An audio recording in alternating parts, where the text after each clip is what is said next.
ನಡಿ ಈಗ ಶುರು ಮಾಡೋಣ.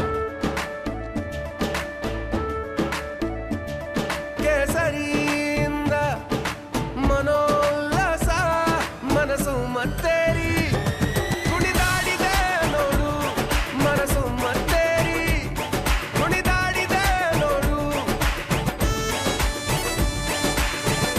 ಕ್ಷಣ ಕ್ಷಣವೂ ಆಚರಿಸಿ ಕೇಸರಿ ಹಬ್ಬ. ವಿಮಲ್ ಬಾಯಲ್ಲಿ ಹೇಳಿ ಕೇಸರಿ. ಗದಗದ ಸಿಂಗಟಾಲೂರು ಬ್ಯಾರೇಜ್ನ ಒಡಲು ಬತ್ತಿ ಹೋಗಿದ್ದು ನೂರಾರು ಗ್ರಾಮಗಳಲ್ಲಿ ಕುಡಿಯುವ ನೀರಿಗೆ ತಾತ್ವಾರ ಶುರುವಾಗಿದೆ.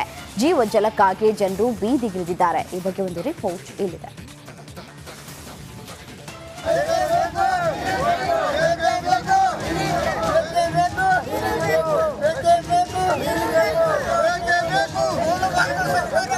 ಒಂದು ಕಡೆ ಭಾಗಶಃ ಬತ್ತಿ ಹೋಗಿರುವ ಡ್ಯಾಂ, ಮತ್ತೊಂದು ಕಡೆ ಖಾಲಿ ಕೊಡೆಗಳನ್ನು ಹಿಡಿದು ಪ್ರತಿಭಟನೆ ನಡೆಸುತ್ತಿರುವ ಜನರು. ಇದು ಗದಗ, ಬೆಟಗೇರಿ, ಅವಳಿ ನಗರದ ಸಾಮಾನ್ಯ ದೃಶ್ಯವಾಗಿ ಬಿಟ್ಟಿದೆ. ಸಿಂಗಟಾಲೂರು ಬ್ಯಾರೇಜ್ನಲ್ಲಿ ನೀರು ಡೆಡ್ ಸ್ಟೋರೇಜ್ ತಲುಪಿದ್ದು ಗದಗ ಜಿಲ್ಲೆಯ ಲಕ್ಷ್ಮೇಶ್ವರ, ಮುಂಡರಗಿ, ಶಿರಹಟ್ಟಿ ಪಟ್ಟಣಗಳು ಸೇರಿದಂತೆ ನೂರಾರು ಗ್ರಾಮದಲ್ಲಿ ಕುಡಿಯುವ ನೀರಿಗೆ ಹಾಹಾಕಾರ ಶುರುವಾಗಿದೆ. ನಮಗ ನೀರಿಲ್ಲ, ಪೂರ ಖಾಲಿ ಆಗೈತೆ ಅಂತ ಹೇಳಕ್ ಕುಂತಾರಿ ಅವರು. ಎಲ್ಲಿ ಬೋರ್ನಾರ ಹಾಕಿಸಿ ನಮ್ಗೇನಾರ ಸೌಕರ್ಯ ಮಾಡಿದ್ರ ನಮಗ ಉಪಯೋಗ ಮಾಡ್ಬೇಕ್ರಿ. ಎಲ್ಲಾ ಕೇಳ್ತೀರಿ, ನಮ್ಗೆ ಏನ್ ಸೌಕರ್ಯ ಐತ್ರಿ? ಮತ್ತ ನಳ ಹಾಕ್ಯಾರ, ಅದು ಒಂದ್ ದಿವ್ಸ 8 ದಿವ್ಸಕ್ಕೊಮ್ಮೆ ಬಂದ್ರ ಕೂಳ್ಬೇಕ್ರಿ. ಕೂಳು ಇಲ್ಲದ ನೀರ್ ಬೇಕ್ರಿ. ಏನ್ ಮಾಡ್ಬೇಕ್ರಿ ನಾವು? ನೀರಿಲ್ಲ. ಕೇಳಿದ್ರ ತುಂಬಿದ್ರ ನೀರಿಲ್ಲ, ನಾವೇನ್ ಮಾಡೋನು? ಎಲ್ಲಿಂದ ತರೋನು? ನಾವ್ ಬಿಡಾರಿಗೆ ಹೇಳ್ತೀವಿ ಅಂತ ಅಂತಾರ. ತುಂಗಭದ್ರಾ ನದಿಯಿಂದ ಸಿಂಗಟಾಲೂರು ಬ್ಯಾರೇಜ್ಗೆ ನೀರು ಸರಬರಾಜು ಮಾಡಲಾಗ್ತಾ ಇತ್ತು. ಆದ್ರೆ ಇದೀಗ ತುಂಗಭದ್ರೆಯ ಒಡಲು ಖಾಲಿಯಾಗಿದ್ದು ಬ್ಯಾರೇಜ್ಗೆ ನೀರು ಬಿಡದ ಪರಿಸ್ಥಿತಿ ನಿರ್ಮಾಣವಾಗಿದೆ. ಇಲ್ಲಿನ ಗ್ರಾಮಗಳಿಗೆ 1 ತಿಂಗಳಿನಿಂದಲೂ ಕುಡಿಯುವ ನೀರು ಬಿಟ್ಟಿಲ್ಲ ಅಂತ ಜನ ಬೀದಿಗಿಳಿದು ಪ್ರತಿಭಟನೆ ನಡೆಸಿ ಆಕ್ರೋಶ ವ್ಯಕ್ತಪಡಿಸಿದ್ದಾರೆ. ಕೇಳಿದ್ರೆ ತುಂಗಭದ್ರಾ ನದಿಯಲ್ಲಿ ನೀರಿಲ್ಲ, ಅಲ್ಲಿ ನೀರಿಲ್ಲ, ಏನ್ ಮಾಡೋಣ ಅಂತ ಅಂದ್ಬಿಡ್ತಾರ್ರಿ. ಅದಕ್ಕ ಆ ಸಮಸ್ಯೆ ನಮಗ್ ಹೇಳಿದ್ರ ನಾವೇನ್ ಬದುಕ್ಬೇಕಾ ಸಾಯ್ಬೇಕಾ? ಇಲ್ಲಿ ನಮ್ಮ ಹುಡುಗರು ಸಣ್ಣ ಸಣ್ಣ ಮಕ್ಕಳು, ಚಿಕ್ಕ ಮಕ್ಕಳು ಇದ್ದಾವೆ. ಏನ್ ಬಟ್ಟೆ ಅನ್ನೋದು ಇದೆ, ಸ್ಥಾನ ಅನ್ನೋದು ಇದೆ, ಕುಡಿಯಕ್ ನೀರು ಸಹಿತ ಸಿಗಬಹುದು. ಅದಕ್ಕೆ ನಾವು ಹೆಂಗ್ ಬದುಕಬೇಕು ಅಂತ ಅಂದ್ರೆ ಅದೆಲ್ಲ ಹೋಗ್ರಿ, ಎಲ್ಲಾದ್ರೂ ಹೋಗಿ ಪಂಚಾಯತಿ ಕೇಳ್ರಿ ಅಂತ ಅಂತಾರ್ರಿ.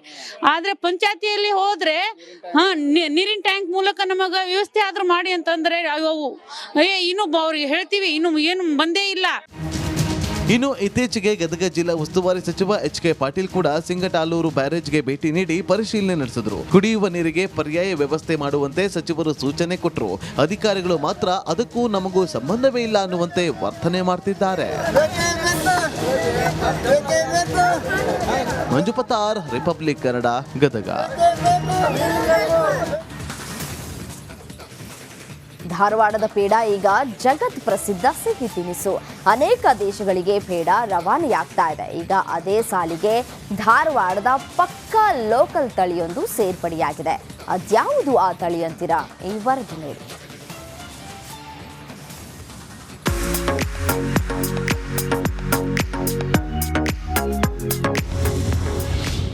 ಧಾರವಾಡದ ಆಲ್ಫಾನ್ಸೋಗೆ ಫುಲ್ ಡಿಮ್ಯಾಂಡ್. ಪೇಡಾದಂತೆ ವಿದೇಶಕ್ಕೆ ಹಾರ್ತಿದೆ ಈ ಮಾವು. ಹಣ್ಣುಗಳ ರಾಜ ಅಂದ್ರೆ ಅದು ಮಾವು.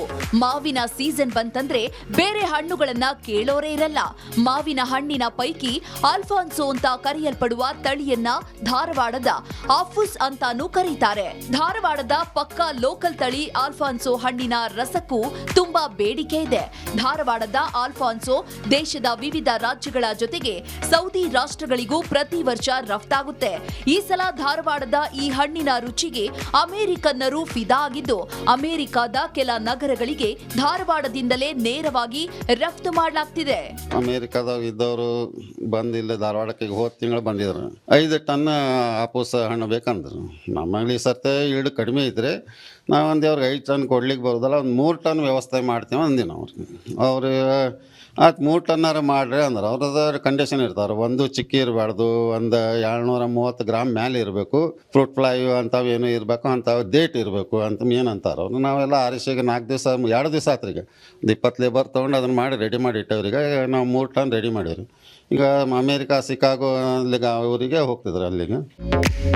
ಹೌದು, ಧಾರವಾಡ ತಾಲೂಕಿನ ಕಲಿಕೇರಿ ಗ್ರಾಮದ ರೈತರ ಮಾವಿನ ತೋಟಕ್ಕೆ ಬಂದು ಇಲ್ಲಿನ ಕಾಯಿಗಳನ್ನ ಪರೀಕ್ಷಿಸಿ ರುಚಿ ನೋಡಿ ಹೋಗಿರೋ ಅಮೆರಿಕಾದ ಹಣ್ಣಿನ ವ್ಯಾಪಾರಿಗಳು ಒಟ್ಟು 5 ಟನ್ ಮಾವು ಆರ್ಡರ್ ಮಾಡಿದ್ದಾರೆ. ಕೆಜಿಯೊಂದಕ್ಕೆ 175 ರೂಪಾಯಿ ದರ ನಿಗದಿ ಮಾಡಲಾಗಿದ್ದು, ಒಂದು ಹಣ್ಣು ಇಂತಿಷ್ಟೇ ಗ್ರಾಂ ಇರಬೇಕು ಎಂಬುದು ಸೇರಿದಂತೆ ಅನೇಕ ನಿಯಮಗಳನ್ನ ಪಾಲಿಸಿ ಈ ಹಣ್ಣುಗಳನ್ನ ರಫ್ತು ಮಾಡುತ್ತಿದ್ದಾರೆ. ಸ್ಯಾನ್ ಫ್ರಾನ್ಸಿಸ್ಕೋ ಅಂತ ಅಲ್ಲಿ ಊರಿದೆ, ಅಲ್ಲಿಂದ ಒಂದು ಆರ್ಡರ್ ಇದೆ, ಮತ್ತು ಶಿಕಾಗೋ ಅಂತ ಒಂದು ಊರಿದೆ. 1 ಊರಿಗೆ 2 ತಿಂಗಳು ಮೊದಲು ಬಂದು ಎಲ್ಲ ಹೊಲ ಅಡ್ಡಾಡಿ ನಮ್ಮದು ಹೊಲ ಸೆಲೆಕ್ಟ್ ಮಾಡಿ ಎಲ್ಲ ಕರೆಕ್ಟ್ ಇದೆ, ಸರ್ಟಿಫಿಕೇಟ್ ಎಲ್ಲ ಇದೆ ಅಂತ ಚೆಕ್ ಮಾಡಿ ಟೇಸ್ಟ್ ಮಾಡಿ ಓಕೆ ಅಂತ ಫೈನಲ್ ಆರ್ಡರ್ ಮಾಡಿ ಹೋಗಿದ್ರು. ಈಗ ಅವ್ರದ್ದು ಗಾಡಿ ಎಲ್ಲ ಬಂದಿದೆ, ಎಲ್ಲ ಫುಲ್ ರೆಫರ್ ವ್ಯಾನ್ ಬರ್ತೈತಿ. ಸೊ ಅದರಲ್ಲಿ ಅವ್ರದ್ದು ಸ್ಪೆಸಿಫಿಕೇಶನ್ ಟೈಪ್ ನಾವು ಮಾಡಿಟ್ಟಿದ್ದೀವಿ. ನಾವು ಹರಿದು ಇಲ್ಲಿ ವೇ ಮಾಡಿ ಎಲ್ಲ ರೆಡಿ ಇಟ್ಟಿದ್ದೀವಿ. ಈಗ ಅದಕ್ಕೆ ಲೋಡ್ ಮಾಡಿ ಕಳಿಸ್ತೀವಿ. ಕಳೆದ 4 ವರ್ಷಗಳಿಂದ ವಿವಿಧ ಕಾರಣಗಳಿಗಾಗಿ ಮಾವು ಬಂದಿರಲೇ ಇಲ್ಲ. ಈ ಬಾರಿ ಇದ್ದುದರಲ್ಲಿಯೇ ಉತ್ತಮ ಎನ್ನುವ ರೀತಿ ಬೆಳೆ ಬಂದಿದೆ. ಇಂಥ ವೇಳೆಯೇ ವಿದೇಶಗಳಿಂದಲೂ ಬೇಡಿಕೆ ಬಂದಿರೋದು ಧಾರವಾಡದ ರೈತರ ಪಾಲಿಗೆ ಸಂತಸದ ವಿಚಾರ.